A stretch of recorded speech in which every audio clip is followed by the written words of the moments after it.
answered the is phone. such that And I said, hey girl, what's going on? Mind you, this is the same lady that stay in my building. So I'm thinking I can reason with this lady. In my head, I wanted to ask her, what the hell your grown ass doing at the school in the bathroom? Next thing I know, bro, I heard the phone drop.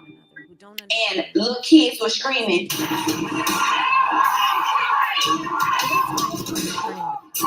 Something needs to be done. Justice needs to be served. And let me get this clear. I'm not saying my daughter is innocent. I'm not saying that my daughter wasn't going back and forth with her daughter. But at the end of the day, they are children. She put her hands on my child, on my 14-year-old child. Like, that's unacceptable. Atlanta is a scary place to raise kids. You hear all the time about human trafficking, school shootings, and now this grown-ass lady has broken into the school to fight my 14-year-old daughter.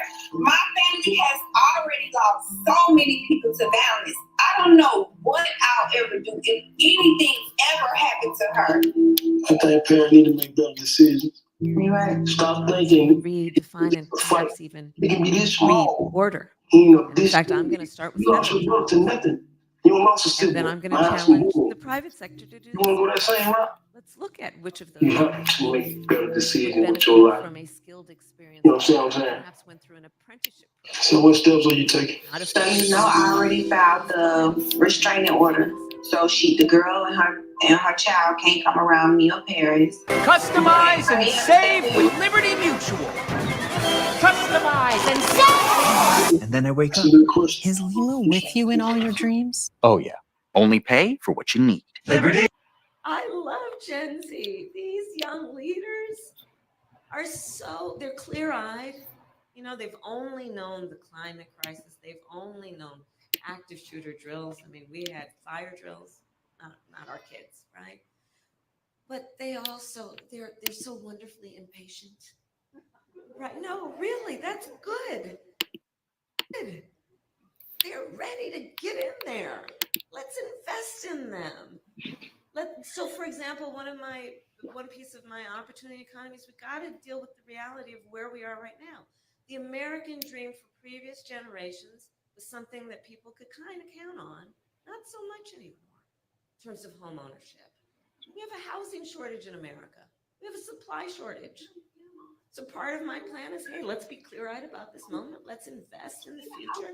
And as a devout public servant, I also know the limitations of government. I want to work with the private sector. I have in my career skills, depth of value in these active benefit us all. So part of my plan for housing is to actively partner with building developers, with home builders, to create tax credits to increase the supply of housing in America. My estimate is I think we can actually do it by 3 million by the end of my first term. Part of my approach that is about a new generation potentially of leadership, and certainly a different approach. Most of my career was not spent in Washington, D.C. I say that with pride. In that, most of my career was spent as a prosecutor, but making decisions that had a direct impact on people's lives. I learned at a very young age as a prosecutor that the things that I would do, the swipe of my pen could result in someone having their liberty or not. When I was Attorney General of California, which is, by estimates, the 5th largest economy in the world, I was acutely aware the words I spoke could move markets. I like getting things done. And part of my approach, which is I think about a new generation of leadership, is let's cut through the red tape. Let's cut through the bureaucracy while still knowing the virtues of the work that we can do in the public sector, be it public education, public health, public safety. This is a perfect segue into our first audience question, which is going to come from Alexandra Miller from Delaware County, main section right there. Hi, Alexandra. Hello. Hello, Madam Vice President, Representative Chaney. Hi there. Thank you for taking my question today. My name is Alex. I have a 7-year-old son and a wonderful 72-year-old mother who is suffering from dementia and requires full-time care. My son is in 2nd grade. My mother is in a nursing home, and I work full-time. The costs of childcare and of elder care are staggering, but simultaneously, professionals that help care for both our children and our elders are generally underpaid, which makes it difficult for them to support their own families and do the jobs that they need to do. How do you propose to help bridge this gap, making both child and elder care more affordable for hardworking families, and also retaining and attracting quality talent for these essential jobs? So first of all, you're dealing with a lot. You're dealing with a lot. And I just wish you strength and support. You are a part of what we call the sandwich generation, which are those parents and children who are right in the middle. They are taking care of their young children and taking care of their parents as they age. And it's a lot. And so I actually plan to address this in a substantial way because I actually bring a personal experience to it as well. I took care of my mother when she was sick. And that work is the work of trying to cook something that they feel like eating, right? Trying to figure out which clothes will not irritate their skin, help them put on a sweater. It's about trying to figure out how you can say something that brings a smile to their face or makes them laugh. It's about dignity. Meanwhile, you have a second grader. You try and teach that kid how to read. Spending time with them, reminding them they are special and can be anything. And in the middle of all of that, if you are working, or just to have a minute to breathe, it's a lot. It's a lot. So the way that this plays out for many people is it's one of just a couple of ways. One, if you have the good fortune of having enough extra money, you can hire somebody to come in and then exactly as you said, you, knowing what you just shared with us about yourself, would pay them the value of their work. Or someone in this position would have to basically spend down all their savings so they could qualify for Medicaid, which means they pretty much have to get rid of everything. Or they have to quit their job, which means one less income in their household. And this is a matter, this issue for me is a matter of dignity. Yours, your parents, and the well-being of your child. And you being able to do what you naturally want to do and the thing that we should value in our society, which is someone like you who is taking on the duty and the responsibility of all of that. So my plan is that instead of those scenarios I just mapped out, we will restructure it so that Medicare covers the cost of in-home health care for your parent so that they can be at home and you can then have the assistance with someone who can help prepare that meal, help them get dressed, and you can still give that baby of yours all the love that they deserve, and you can have sanity in the process, and everyone can have dignity. And so this is my approach, which is let's just look at this as let's just come at it from common sense, by the way. It's just common sense. And what is a common sense, practical approach to doing this? Because when you are able to be productive, we all benefit, by the way. When that child is able to have a parent who is able to help them with their reading and remind that child that they are special, we are all going to benefit from that. So thank you for raising the subject. And you take care of yourself. Okay, next we're going to call on Ashley Scott. Speaking of Gen Z, although I guess I shouldn't assume I know what generation she's from, but she is a student from Bucks County. Hi. Hi, Vice President Harris and Congresswoman Chaney. My name is Ashley Scott. I'm from Bucks County, Pennsylvania, and I am Gen Z. I'm 22 years old. Nailed it. So thank you for that compliment. But yeah, my question is about maternal health. Specifically in the United States, maternal mortality is devastating. The rates are terrible. And I was wondering if you have a plan to combat the crisis. Thank you, Ashley, and thank you for being here and your voice. It's a big issue.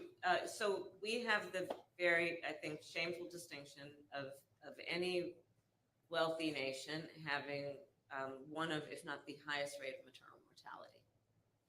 And I've studied this issue. I worked on it when I was in the United States Senate and as vice president. And the fact is that 90% of them are preventable, which tells us we can do something about it, right?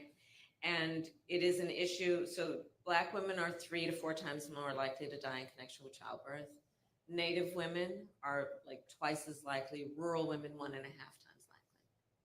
One of the common threads that you will see in those demographic populations is a lack of appropriate prenatal care, and then care during the term of their pregnancy, and then postpartum care.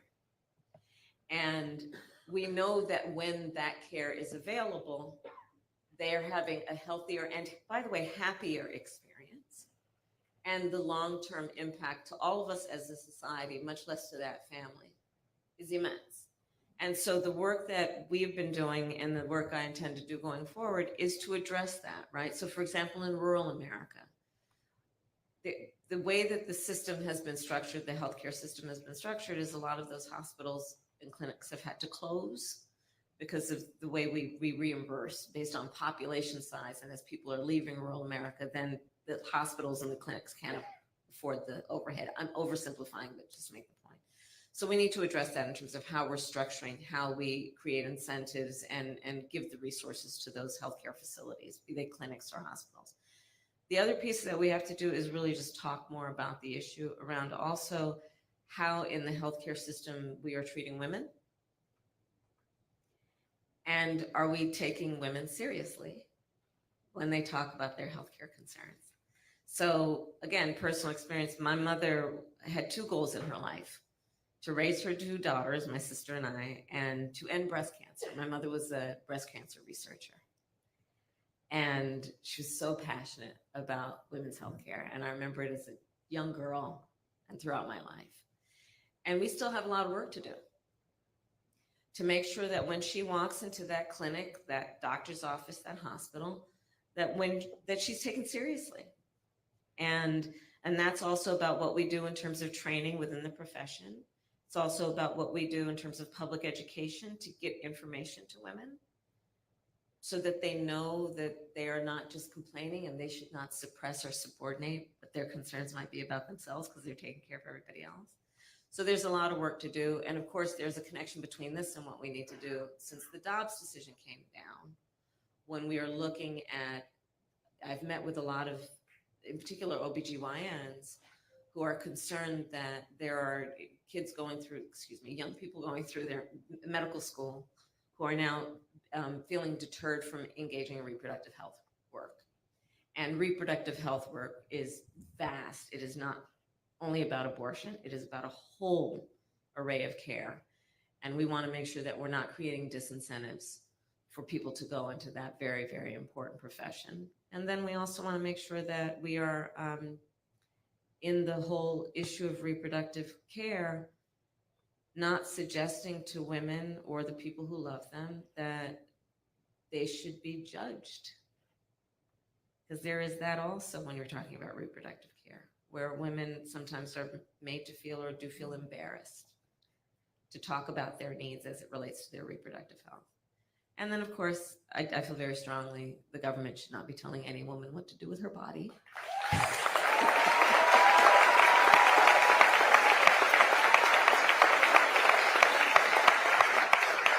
And when Congress passes a law reinstating the reproductive freedoms of women, I will gladly and proudly sign it into law because I strongly believe one does not have to give up or abandon their own faith or beliefs to agree that not the government telling her what to do. If she chooses, she will consult with her priest, her pastor, her rabbi, her imam, but not the government. We've seen too much harm, real harm, happen to women and the people who love them around our country since that decision came down, including women who have died. And I don't think that most people who, before the Dobbs decision came down, who had strong opinions about this, I don't think most people intended that the harm that we've seen would have actually happened. Can I add to this, because I think it's such an important point, and I think there are many of us around the country who have been pro-life, but who have watched what's going on in our states since the Dobbs decision, and have watched state legislatures put in place laws that are resulting in women not getting the care they need. And so I think this is not an issue that we're seeing break down across party lines, Right. but I think we're seeing people come together to say what has happened to women when women are facing situations where they can't get the care they need, where in places like Texas, for example, the Attorney General is talking about suing to get access to women's medical records. That's not sustainable for us as a country, and it has to change.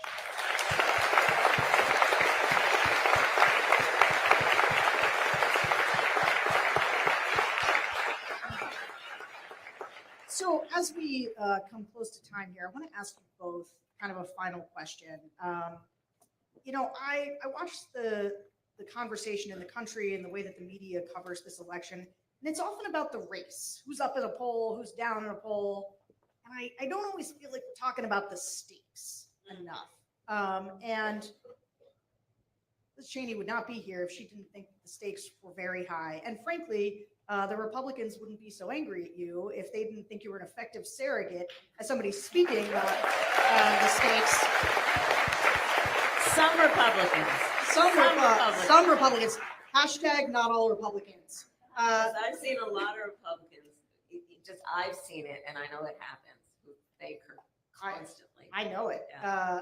I know it. They're going to vote the right way on November 5th. They might not be public about it, but they'll do what they know is right.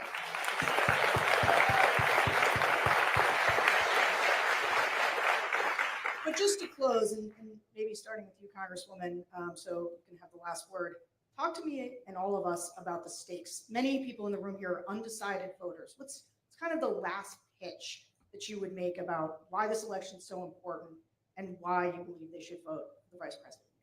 Well, I think that in this election, and especially here in Pennsylvania, we have the opportunity to tell the whole world who we are. And we have the chance to say, we're going to reject cruelty. We're going to reject the kind of vile vitriol that we've seen from Donald Trump. We're going to reject the misogyny that we've seen from Donald Trump and J.D. Vance.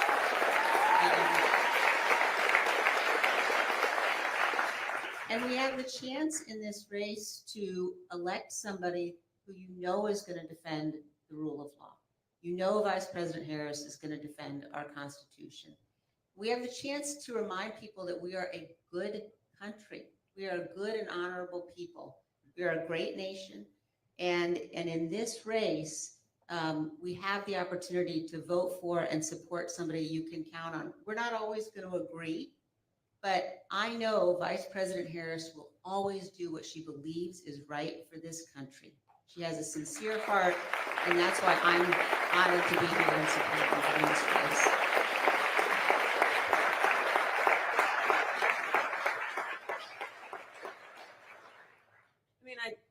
Exactly. Listen, so in my career as a prosecutor, you've heard me say this. I never, ever asked a victim or a witness, are you a Republican or a Democrat? Never. It wouldn't have even occurred to me to ask that. I did every time ask, are you okay? And I feel very strongly that, for example, on the issue of partisanship, yes, we're going to have disagreements, but I actively invite good ideas from wherever they come. That's why I'm going to have a Republican in my cabinet, by the way. Because I want good ideas. And by the way, I know it is in our best interest as a nation, in the interest of our strength, in our future as a nation. We need a healthy two-party system. We need a healthy two-party system. We need to be able to have these good, intense debates about issues that are grounded in fact. Imagine. Let's start there. Wow. Can you believe that's an applause line? But you know, we have in our grasp in these next 13 days. 13 days, or 15 days, excuse me. I'm just jumping ahead. In these next 15 days, we have in our grasp the ability to determine the course of our country. You know, every election we said, this is the one, this is the one. This truly is the one. I mean, to the Congresswoman's point, the former chairman of the Joint Chiefs of Staff referred to Donald Trump as being fascist to the core. And no one would ever accuse the former chairman of being partisan in any way. The people who know him best, from the former chief of staff, defense secretaries, 2 of them, national security advisor to the former vice president. And so we have in our grasp, because we still have a democracy, as the saying goes, as long as we hold on to it, we still have a democracy, which means in a democracy, and here's the beauty of it, we each have the power to make a decision about the future of our country through our vote. And my request then of each of you who have spent time out of your busy lives to be here, and I thank you for that, is please just help us get the word out to your neighbors and friends and family members to just remind them of what is at stake in this conversation. I ask for your vote. I ask for their vote. And I promise to be a president for all Americans. I promise and pledge that. All right, everyone, Congresswoman Chaney and Vice President Kamala Harris, thank you so much. Yes, let's give them another round of applause. That was wonderful.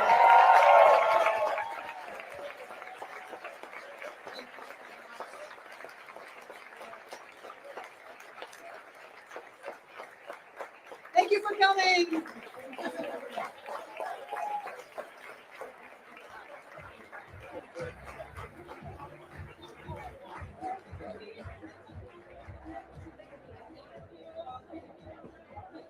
Talking about politics coming from a view of the streets, you know what I'm saying, dog? We're not coming from professional view. We're not lawyers, none of that shit that's on TV, you know what I'm saying? We're coming straight from the hood. We the hood people, you know?